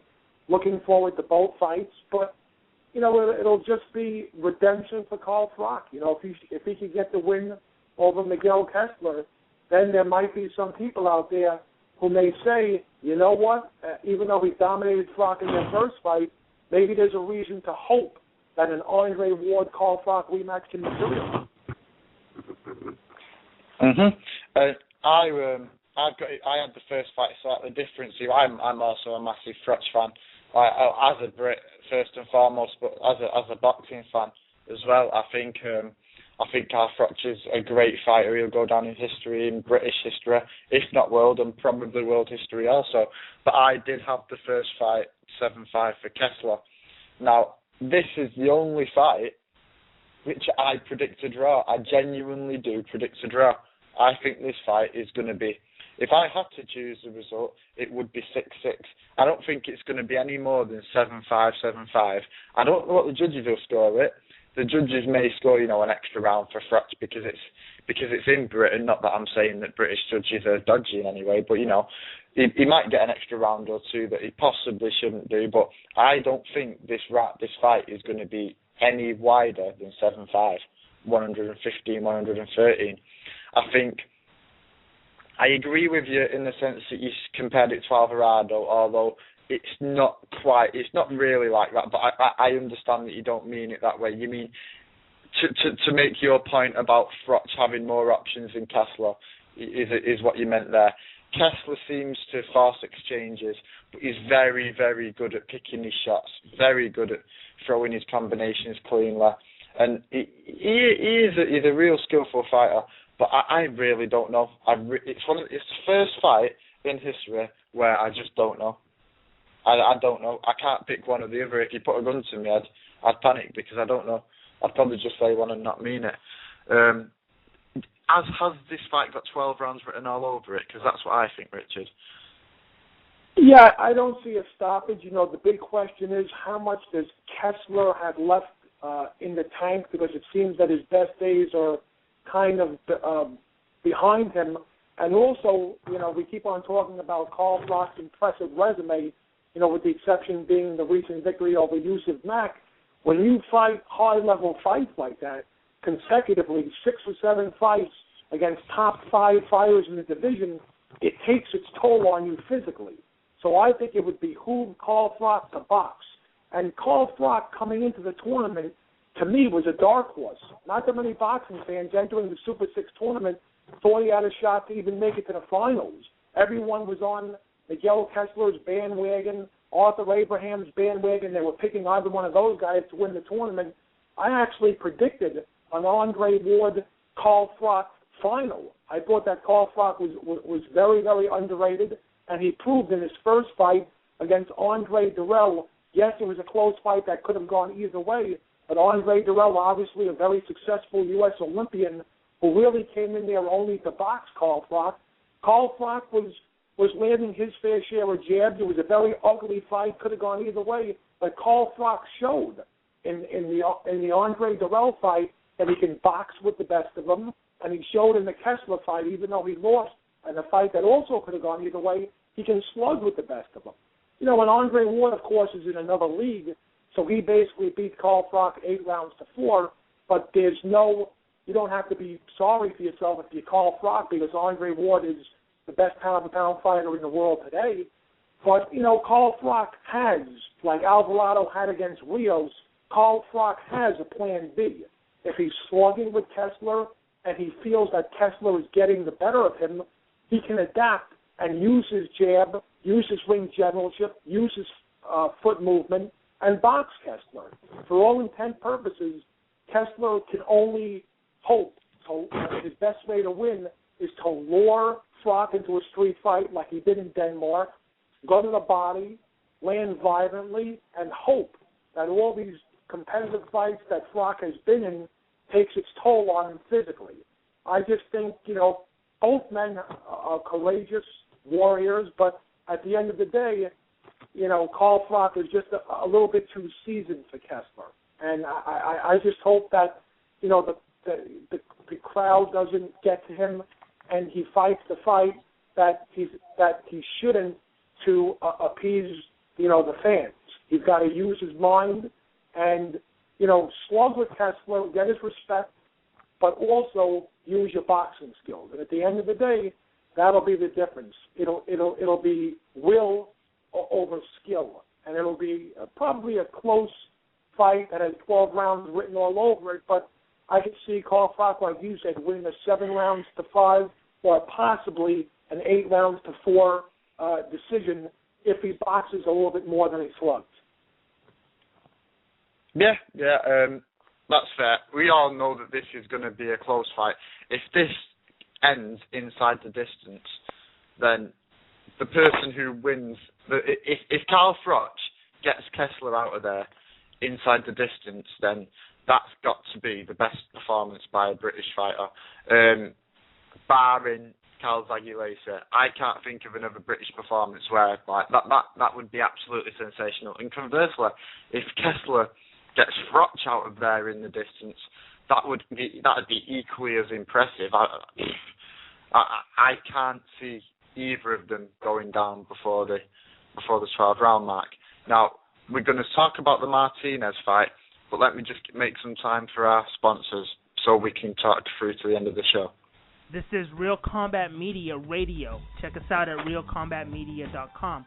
While you're there, check out the Feed the Poor link on the bottom of every article, and you can send a donation if you're interested. That is, once again, on the bottom of every article as well as on the top of the website. If you are an MMA, boxing, or fitness business and interested in sponsoring our website or radio podcast, send us an email. Advertising at realcombatmedia.com. Once again, that is advertising at realcombatmedia.com. Make sure to check out the Real Combat Media MMA and boxing store at the top of the menu at realcombatmedia.com. We carry a collection of products. We have the Cardio Mask, which is excellent for all fighters, endurance athletes, and serious fitness enthusiasts. Once you are in the Real Combat Media store, click on the banner on that page. We also carry Alpha Brain. Alpha Brain is a great and natural product which activates your brain's neurotransmitters and helps you think more clearly, which improves brain function. You can also purchase the world's healthiest plant protein, which comes from hemp. There are many other products online on the online store, and click on the On It banner at the Real Combat Media store, and you can purchase Alpha Brain and other health products. Use the discount code Real Combat Media, and you will receive 10% off at the checkout store on the On It. That is ONNIT on the banner at Real Combat Media store. Buckle up. Here we go. Let's get this show started.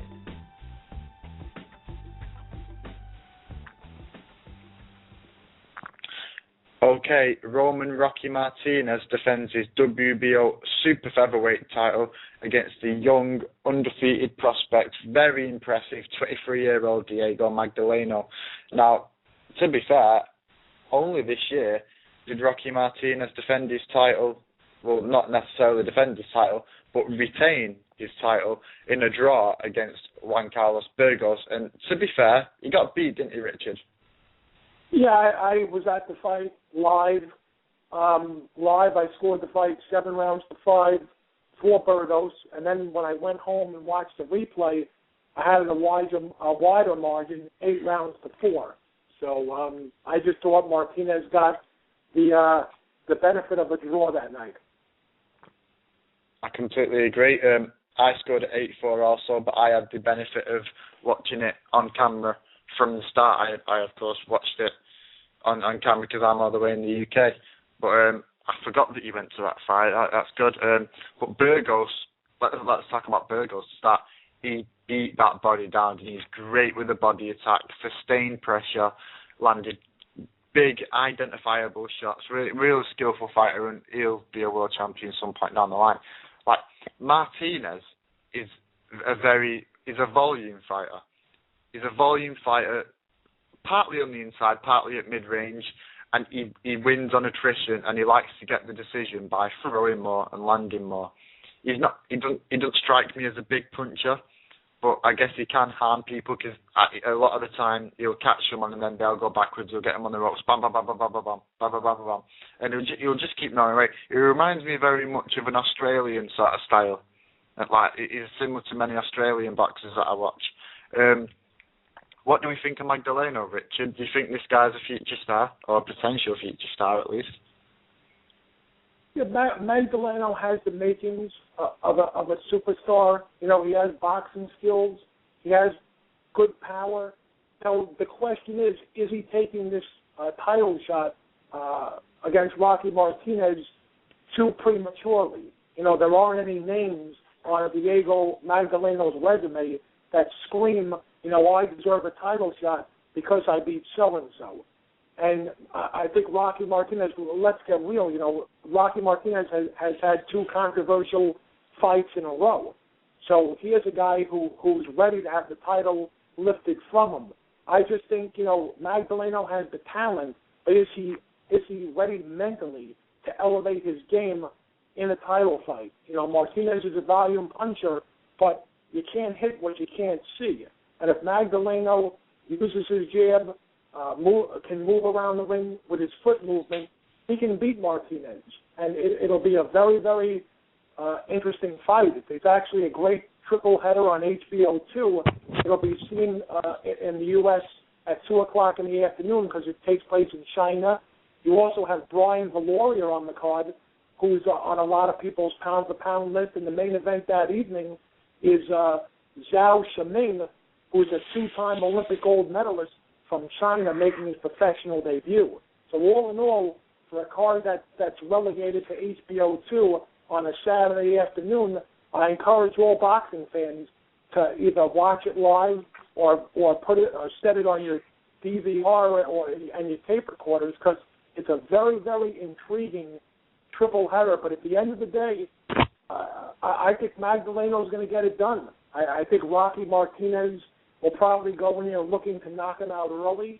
I don't think he's got a lot of confidence based on the fact that his last two fights were very, very controversial. And I think that Magdaleno will put it together mentally. It'll be a career-defining fight for him, a fight that'll show the boxing world that he's indeed no longer a prospect to be reckoned with, but a champion to be reckoned with. And I actually am going with a little bit of an upset. I think Martinez could and should be the favorite going into the fight, but at the end of the day, I sort of like Magdaleno to win by a comfortable decision and lift the title away from Rocky Martinez. I can't agree with you more, to be honest. I think Martinez may be the betting favourite, but I just think Magdaleno's got it. I don't really have many reasons to offer, to be honest, guys. I just think he's a better fighter. I don't rate Martinez too strongly. I think he was exposed by Burns when he lost the title to Burns the first time. I think he had against Juan Carlos Burgos, who is a real good prospect, but no better than Magdaleno, in my opinion. He was beaten and got the decision.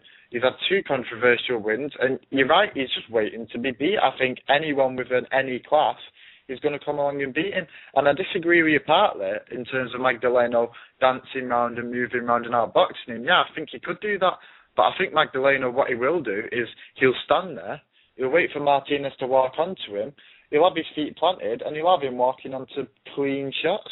And if Martinez, that's the only thing Martinez can do, to win, put pressure on Magdaleno. But the more he does it, the more he's just going to keep impaling his face onto Magdaleno's gloves.